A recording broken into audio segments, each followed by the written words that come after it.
The origin of languages is compelling proof for the biblical worldview. The next 6 minutes will show you why. Ooh, words and proved the Babel, and in 6 minutes no less. How exciting and, well, surprising considering the spread of languages and what the Bible says about them versus reality is, well, not exactly congruous with each other. That is to say, the Bible says God did an all the language, and we know that's bollocks. So yeah. Nearly every moment of every day is undergirded by one feature we take for granted far too often. The fact that the word undergirded exists? In fact, if I'm completely honest, I had no idea that that word existed and thought that you were making it up, which would have been hilarious in a video about language. But no, what they did was use a thesaurus, which I am regretfully informed is not a type of wordsmithing dinosaur, to look up an unusual way to say something in an attempt to try and sound clever. Don't believe me? Well, let's just say I highly doubt someone as astonishingly ignorant as this fucker would know how to words at all. Just wait. Language. As you listen to this video, thoughts are formulated in your head. I don't know, man. When I'm watching YouTube videos, most of what goes on in my head is just a long duh. It's kind of meditative, really, although it's mostly because the type of content that I watch is this shit. And if I do think too hard about it, I'll have a goddamn aneurysm. But do bear in mind, my duh is still 100 times more thinking than this guy does. I cannot stress that enough. Each of those actions requires language. When you make a phone call or send a text message, you can only do so via language. Actually, when I text Mrs. Sick, it's a series of random punctuation and ambiguous emojis. And don't even get me started on when I call her. Hello? Sure, how much do you want? Okay, 10 bottles of whiskey. Anything else? Not until your birthday. Honk.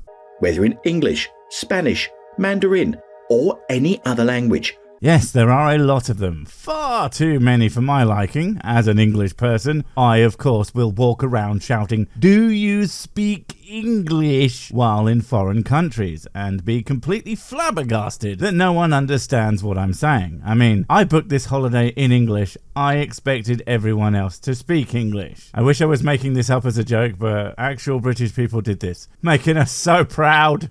Human life as we know it would not be possible without language. Right, to be fair, he's specifically talking about spoken and written language, and I would argue that since body language and tone isn't strictly that and is considered about 90% of communication, that it actually could be possible to exist as we are without specific language. Now, it might be more difficult to communicate certain ideas, but maybe not impossible. And illustrations would do a significant amount of heavy lifting in general. And who's to say that we wouldn't come up with other forms of communication if language specifically was somehow impossible? I don't know, but it is something to ponder. But how did language come about? And why do we have so many languages? Well, first off, as I understand it, language came largely as a way to communicate ideas in a simple fashion, and developed to be able to communicate more complex ideas over time. So it would have started with danger calls and food locations and even general sounds of comfort or of distress. And as what would become humans developed into what they are now, the complexities of language evolved alongside them and their ability to both understand it and so on. So as groups of humans separated out into the wider world, they would have gone off in different directions for how they used it, in both the types of words and the orders and all sorts of other things. Although, you would think that if some kind of godman made people on purpose to achieve a specific task, to worship him, and he wrote a book to tell them how to live, that they might need to be able to understand it all. For some reason he didn't, and in fact, now only a handful of people can fully appreciate the original text as it was written. Weird. Consider an evolutionary explanation for how language evolved. Consider it? It's how it works. The fuck are you talking about, consider? I mean, let me guess. What you're going to present is less an explanation of how languages could have evolved and or what that means, and instead you'll present nonsense that no one thinks is how anything works. Except idiotic theists trying to debunk something that they don't understand. As the theory goes, over billions of years, non-matter became matter, and then non-living matter became living. Jesus H. Christ, that was fast. The H stands for he doesn't exist. We aren't even talking about the evolution of language yet, and he's already fucked up the type of evolution people are talking about when they use the term. Abiogenesis is not evolution. I don't know how many times you dumb assholes need to be told this before you stop making such an idiotic point. Single-celled organisms, which developed into more complex forms of life. See, now that's the evolution bit. Non-life to life is something different. It would have been a different process and largely about chemistry. The next bit is about biology. It's like saying that volcanoes or earthquakes are part of evolution, even though it's geology. Different things have different names. You would think if you had done any research into language for this video whatsoever, you might have known that. As these forms of life developed into animals and other creatures, communication became a necessity. I mean, I don't think that was strictly what caused the need for communication. In fact, even single-celled organisms are, and I assume were, able to communicate with each other more or less. Yeah, I know it's semantics, but as I always say, the day I have to stop correcting theists is the day I'll be dead, and they'll still be wrong. While animals have the ability to communicate in limited, non-verbal ways, creatures of higher intelligence would need to develop more complex forms of communication. Unless they evolved into creationists, where the only thing they need to communicate is a picture of Jesus and a slack-jawed expression as they point at it. That's enough for these guys to be very happy with each other. I'm pretty sure that's like 99% of creation content on YouTube, actually. But merely desiring to communicate more clearly is one thing. To actually develop the ability to do so is a whole other issue. Did you notice that? It's subtle and it's sneaky and it's exactly the kind of wordplay shit these guys do constantly. It's the word desire. No. Bad theist. That is not how evolution by natural selection works. There is no want to do a thing. All there is evolutionary pressures. And then either something to deal with that pressure comes along and the animal survives as a species in the long run, or nothing is done to adapt to that pressure and more than likely the species goes extinct. It's always the same with you lot. Something wants to fly. Something wants to walk on land. No, never. Not how it happens. And every time you say shit like that, God pisses in one of your heaven mansions. By now, I can only assume your pool is about 300% God piss. What do you mean that's not possible? Everything is possible with God's piss. Pissable even. Evolutionists say that this process came about through increasingly complex grunts and babbles. Okay, I don't know why evolutionists, aka probably biologists, would specifically be doing that, when I assume you are talking about language and not evolution by natural selection per se. That's linguistics, if I remember rightly. Now again, that would be subject to evolutionary pressures, but the people who would study it would be linguists, not evolutionary biologists. And hell, even if I'm wrong about that, why the would they be doing any of this in a goddamn lab coat with fucking beakers? What are they, dissolving the words or something? Dissolving your friggin' brain more like. Until a shared capability to form words arose over time. It's an explanation that's easy enough to follow. But does it hold up to scrutiny? Well, assuming that's what anyone actually says, sure. Why wouldn't it be? I mean, language has to start somewhere. It's not going to pop into existence fully formed from nothing. Only fucking idiots think that's how anything works. Oh, right, sorry. I didn't mean to call you an idiot. It's just, you know, you are one. Is it consistent with other evolutionary reasoning? The answer is no. Well, I'm looking forward to where he's going with this, but only because the guy clearly knows nothing about evolution, or probably anything else, really. In fact, there is a glaring hole in the logic of the evolutionary explanation. The process of language development we observe in history just does not fit. Well, after looking into it, it looks like the oldest language we know of and have like records of today is Sumerian. And that's only about 5,000 years old. So in terms of human history, it is positively ancient. But in terms of, evolution and the life of the planet, all we have in terms of a timeline for languages is a fraction of a % of the dates for that. So no, it kind of doesn't, because there's not enough information to demonstrate that to be wrong. That's not to say it's unfalsifiable, but to say that that grunts and whatever were the first stages of language because human history is to say that we don't know that beaches are made from eroded rock because your garden hasn't turned into a fucking desert. To begin with, language would have evolved as part of our survival instinct.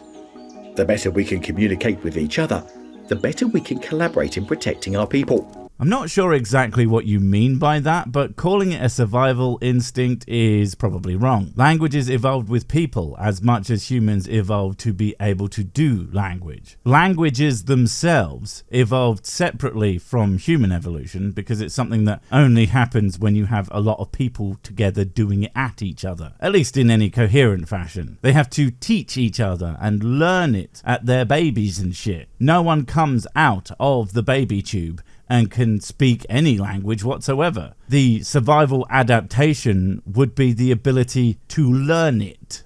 Growing food and such. From this we can deduce the roadmap evolution would suggest for languages development.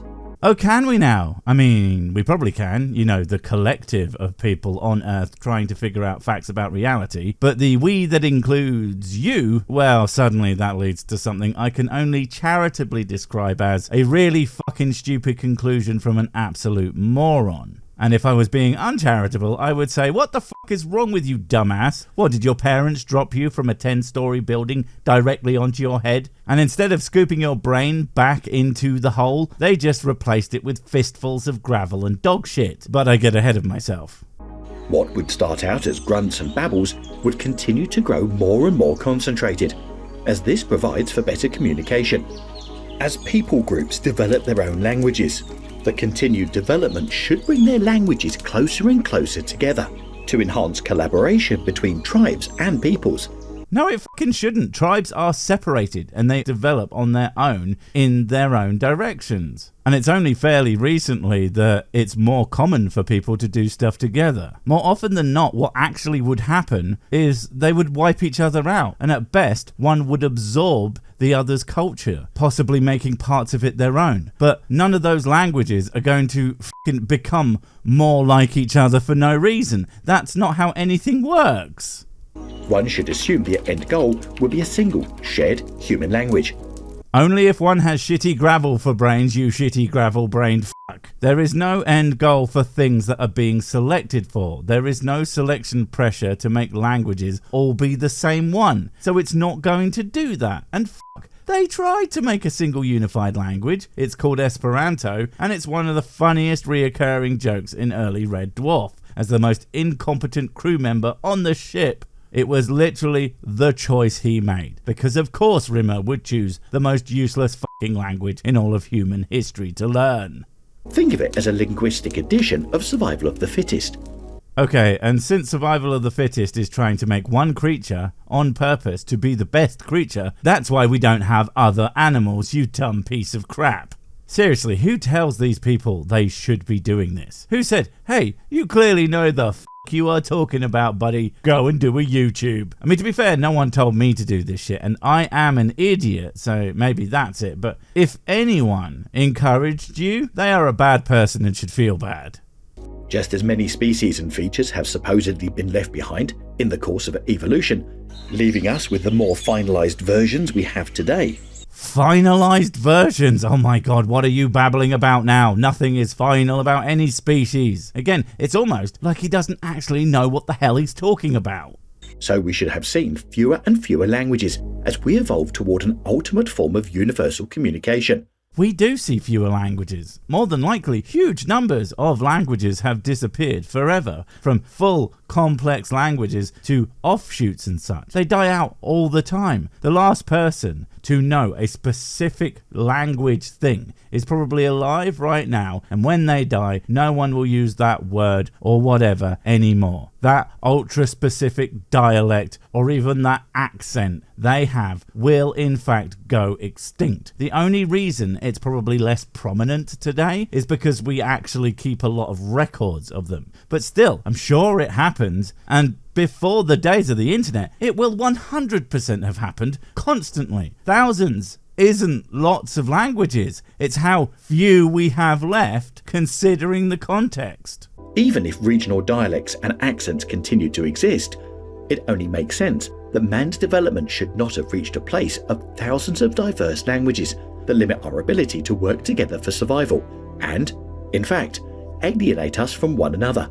The fact that cultural division exists doesn't change the fact that within a culture, or indeed language, things tend to function pretty well together, but separate humans will always divide off to some extent. Communities can only be so big before they simply don't function as well or in quite the same way without certain concessions. Not to mention the effect of geography on populations and the existence of pre-existing cultures. What you are expecting is a fundamental misunderstanding of how all these phenomena work together, and no one but you is expecting anything of the sort from the evolution of languages. What we see in reality is that many languages have grown in the opposite direction, becoming more diverse and splintered the longer time goes on. Consider, for example, how many subsequent languages Latin has spawned. Evolutionarily, Latin should have been a stepping stone on the path toward unification and increased communication. No, it shouldn't, because Latin was the language of one specific culture originally, and then as it spread out, it varied and changed, with the pockets of civilization that adopted all or parts of it, exactly as we would expect it to do. Instead, it has become a stepping stone on a totally different path, resulting in a separation of numerous linguistic families.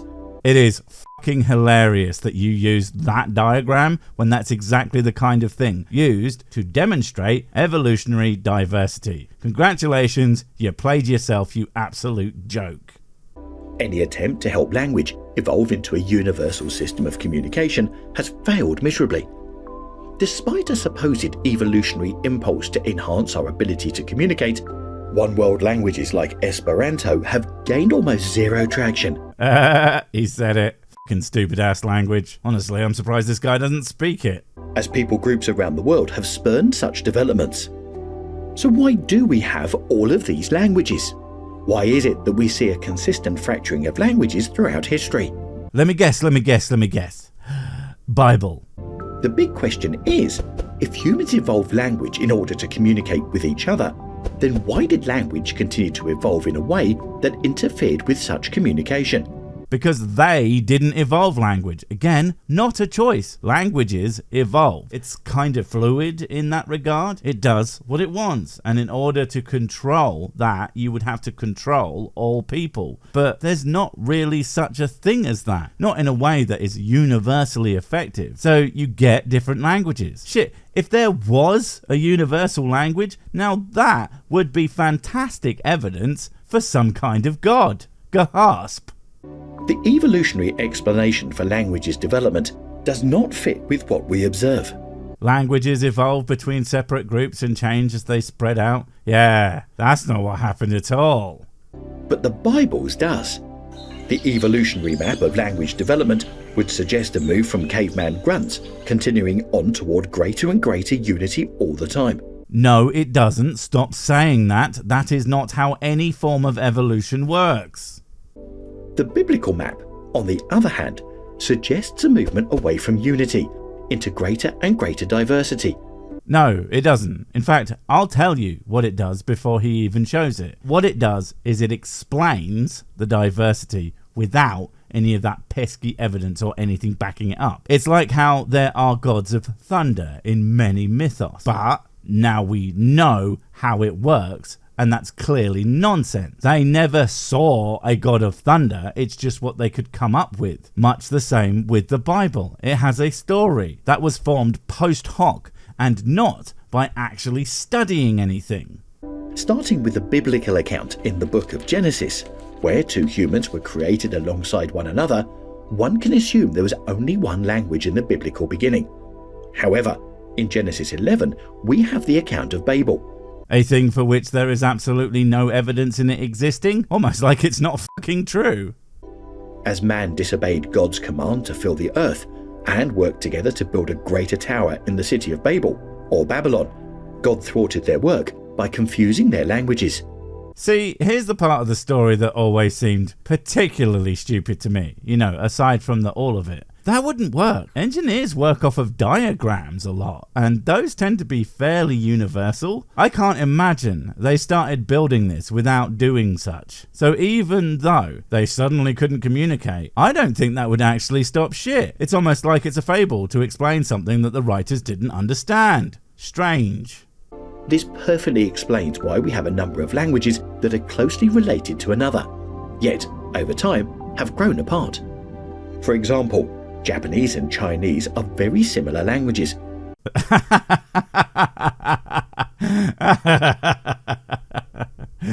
Nope, I told you he was a fucking idiot. Bye! Wait, before you go, I have something super important to tell you. It's life or death. It will change everything forever. Nope, wait, it's gone. Oh well, probably wasn't important. But while I have you, don't forget to comment, subscribe and notify. And if you want more of my smexy voice, check out Mrs. Six's channel Spoonstaff Stories, where I narrate and voice all the videos, and she does the work. And if you want to support the channel, check out the merch store for cool t-shirts, or check out Patreon, memberships and PayPal to support directly. Finally, follow me on the medias of social to get completely pointless guff and to keep up on the latest releases. Oh, I just remembered what I was going to tell you. Whatever you do, don't touch the